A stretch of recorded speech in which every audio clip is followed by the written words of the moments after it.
नमस्कार मित्रांनो, अनेक चित्रपटांमध्ये विविध भूमिका साकारणाऱ्या दिग्गज अभिनेत्याचे निधन झालेले आहे। वयाच्या 56व्या वर्षी त्यांनी या जगातून निरोप घेतलेला आहे। त्यांना ज्यूस अंकल या नावाने देखील ओळखलं जात होतं। पाहूयात संपूर्ण बातमी। तत्पूर्वी आपण जर तारांगण या मराठी यूट्यूब चॅनलला सबस्क्राईब केलं नसेल तर एकदा तुम्ही नक्कीच सबस्क्राईब करून घ्या।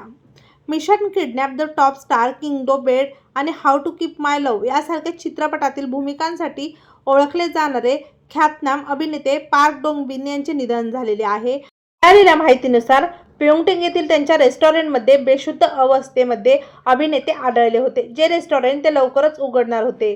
29 एप्रिल रोजी दुपारी 4:25 रेस्टॉरंटमध्ये त्यांना मदत करणाऱ्या एका जवळच्या मित्राला ते मृतावस्थेत आढळले होते। अभिनेते पार्क डोंग बिन यांनी आजवर अनेक चित्रपटांमध्ये काम केले होते। ज्येष्ठ अभिनेत्याच्या पश्चात त्यांची पत्नी अभिनेत्री ली सांगी आणि त्यांची लहान मुलगी असा आप्त परिवार आहे।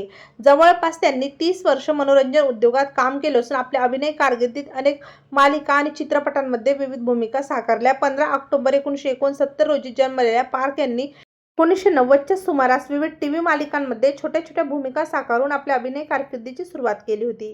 1998 साली प्रदर्शित झालेल्या शिरी या चित्रपटातून त्यांना लोकप्रियता मिळाली। आज ते आपल्यात नाहीत, पण त्यांचा चाहता वर्ग प्रचंड मोठा आहे। तेव्हा मित्रांनो, आपल्या तारांगण या मराठी यूट्यूब चॅनलतर्फे अभिनेता पार्क डॉग बिन यांना भावपूर्ण श्रद्धांजली।